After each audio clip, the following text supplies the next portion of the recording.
I've been waiting for someone to question the climate. It's been a long time coming. Welcome to Ms. Mojo, and today we're looking at Nickelodeon moments mentioned in Quiet on Set that seemed like kids' stuff at the time, but in retrospect feel problematic, cringy, or downright creepy. The show is full of these uncomfortable sketches. I think that Dan got a kick out of walking a line with that. Number 10. Lil Fetus, All That. Brian Christopher Hearn stood out as one of the few black cast members during his seasons on All That. Hearn got the sense that Dan Schneider favored his white co-stars. I didn't feel close to him at all. My time on Nickelodeon played a big part in how I dealt and still deal with racial issues. This was reflected in multiple sketches, including one where Hearn had to sell cookies as if he were a drug dealer. There were more blatant instances of racism behind the scenes. Yo, embryo, I'm still here, gestating, waiting, and incubating. To portray a rapper named Lil Fetus, Hearn had to wear a bodysuit that matched his skin tone. Hearn isn't sure who, but when he was being fitted, somebody said that the costume should be the same color as charcoal. A crew member could tell that this comment deeply hurt Hearn, attempting to comfort him. Hearn, nonetheless, decided against telling his mom. I know my mom, and I know that she would have rose hell. Number 9. In the Jacuzzi with Dan, The Amanda Show. Dan and Amanda had a close relationship, and I didn't think anything different than that. The hot tub scene, though, I thought was always a little odd. Amanda's Jacuzzi was a recurring sketch on The Amanda Show. Wearing a bathing suit, star Amanda Bynes would interview a fully dressed guest in the hot tub with her. Cameos included Elvis, Babe Ruth, and Amelia Earhart. It was weird, but innocent enough, except for the time Dan Schneider joined her. And he's kind of saying, I created the situation. I am the reason we are in this hot tub. I am pulling the strings. Like the other guests, Schneider was fully clothed, making the idea of him hot tubbing with an underage girl a little less icky. Yet it's hard to watch the scene without thinking about Schneider's real-life dynamic with Bynes, namely how he tried to help her get emancipated. The details are a little bit murky, but we know from sources that the police were involved. And we also know that Amanda's parents are really upset with Dan's actions through this. Schneider might not be responsible for everything that's gone wrong during Bynes' adulthood, although his impact during her childhood arguably contributed to her future struggles. Number 8. Noseboy, All That. Joining All That in Season 4, Leon Frierson appeared in memorable sketches like Leroy and Fuzz, but he looks back at a particular character with awkward memories. He played a superhero named Noseboy. I can't defeat those! What are your special powers? The former child star already felt exposed in a tight leotard, although a few other additions to the costume elevated the discomfort. In addition to wearing a large nose on his face, the costume's shoulder pads came with prominent noses that looked more like, well, something that should have been censored. This is a child playing this role, and he's playing it for other children. His audience is kids as young as 6. You could argue that we're just seeing things, but two things hammer home the innuendo. 1. Noseboy sneezes snot on people, echoing another bodily function. 2. It's a Dan Schneider show. It's safe to say he knew what he was doing. I get to write all the scripts with some very talented writers, but I can put them in any horrible predicament I choose. Number 7. Judge Trudy classroom sketch, The Amanda Show. Quiet on Set spotlights an Amanda Show sketch where Judge Trudy takes her court to a classroom. The sketch itself is harmless, but there is a darker backstory buried there. Overruled! Excuse me. Overruled! What part confuses you? The over or the ruled? The sketch included an extra named Brandy, who grew up loving Nickelodeon and was excited to get her start in the industry. During this time, Brandy was befriended by a Nickelodeon production assistant named Jason Handy. She thought, oh, this is somebody else on the set that seemed to be so nice and she would have a friend in the industry. I thought, oh, this is going well. Conversing online, it appeared that Handy was just being nice and wanted to help further Brandy's career. After Brandy received an indecent image, though, it became clear that he wanted something far more depraved.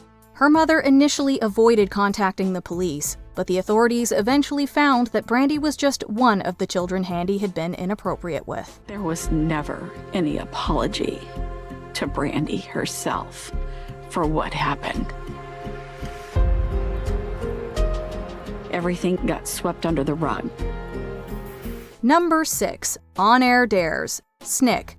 They made it look like so much fun on TV, but being a Nickelodeon star can come with some gross baggage. The sugar and coffee sketch is one example. It was taxing, and frankly, like, if you look at the sketch, it's gross. Like, it would congeal into this gross, viscous goo. It was weird. For Brian Christopher Hearn, nothing was more stomach-churning than the on-air dares.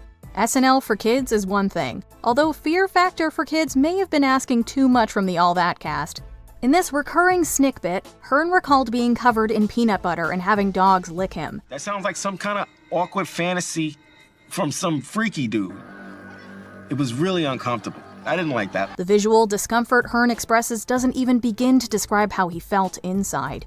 While we wouldn't want to be in Hearn's place, we'd still probably take the peanut butter over putting a scorpion in our mouth, which was another dare. If there's anything on set that I wish I could have yelled, stop, let's not do this, I'm out, it's still on there, dares. Number 5. Penelope Taint, The Amanda Show. Hey, get back in line! Sir, apparently you don't realize who I am, please. Amanda Bynes played an assortment of colorful characters on her show, most notably Penelope Taint. Amanda's #1 fan, Penelope is essentially a stalker. While any kid can see that Penelope isn't right in the head, her last name eluded children and even adults. I remember someone from Nickelodeon sitting with us and saying like, oh, does this mean, this dirty thing? And Dan was like, no, why would you think that? When asked about the name's meaning, Dan Schneider said that it referred to tainting something. In reality, Penelope's surname was inspired by the area between one private part and another. There's something so slimy about connecting this sexualized genitalia joke with a little girl who's portraying a little girl too. Schneider explicitly instructed the crew not to tell the higher-ups. We could imagine the censors turning a blind eye to a one-off character, but a recurring one? If you feel like this ruins your childhood, please file a complaint at www.amandaplease.com. Seriously, look it up on Internet Archive. So, what do you guys think of my website? Come with us. But I'm Penelope Tate! I'm Amanda's biggest fan! Number 4. Juicing a Potato. Victorious.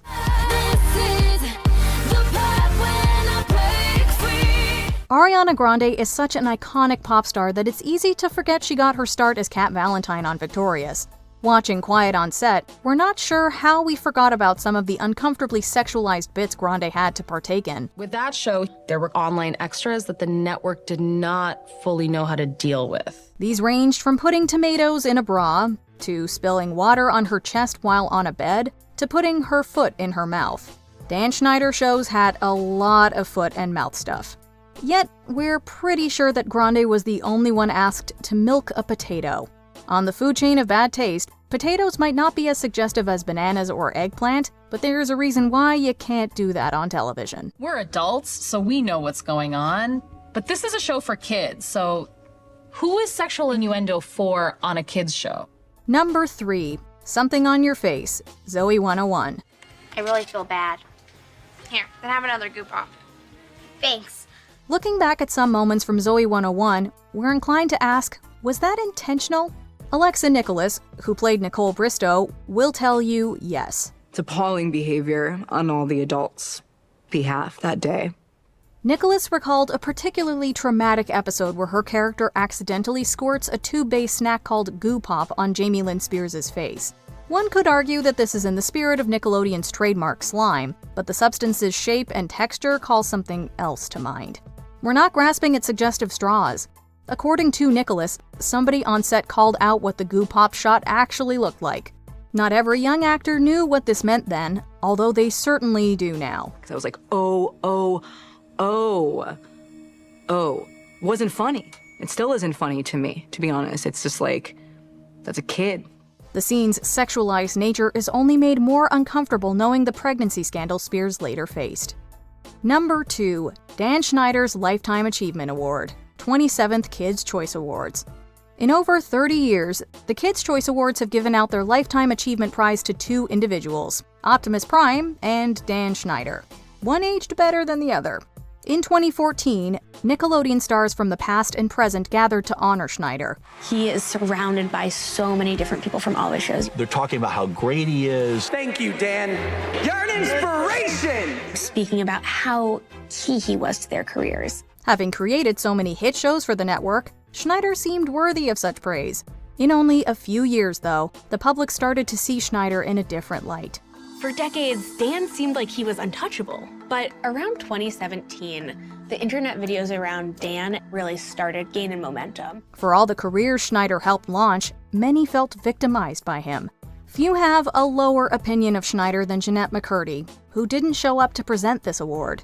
Some moments aside, we still enjoy many of these Nickelodeon shows, but we'll never look at their creator the same way again. Dan, he behaved in a way that was pretty concerning and problematic, especially when it comes to women, and how he treated people as a boss on set. Before we continue, be sure to subscribe to our channel and ring the bell to get notified about our latest videos. You have the option to be notified for occasional videos or all of them. If you're on your phone, make sure you go into your settings and switch on notifications. Number 1. Pickle Boy. All that. Look, there's Brian Peck, aka Pickle Boy. There was something very wrong with Pickle Boy. We're not talking about the time he handed a pickle to Ray Romano through a hole, although that did push some boundaries. In addition to playing Pickle Boy, Brian Peck served as a dialogue coach on multiple Nickelodeon shows, working with young stars like Drake Bell.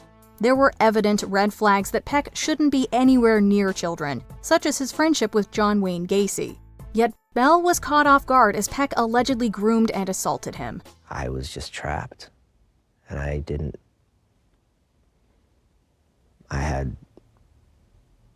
had no way out. Only sentenced to 16 months, Peck received support from famous friends at the time and even found some prominent work after his conviction. Having watched Quiet on Set, though, more people are seeing the problem with Pickle Boy. I'll see you in hell. Okay, see you there. Has Quiet on Set made you question any other Nickelodeon moments? Let us know in the comments. It raises some confusing questions on who to hold accountable. Do you agree with our picks? Check out this other recent clip from Ms. Mojo. And be sure to subscribe and ring the bell to be notified about our latest videos.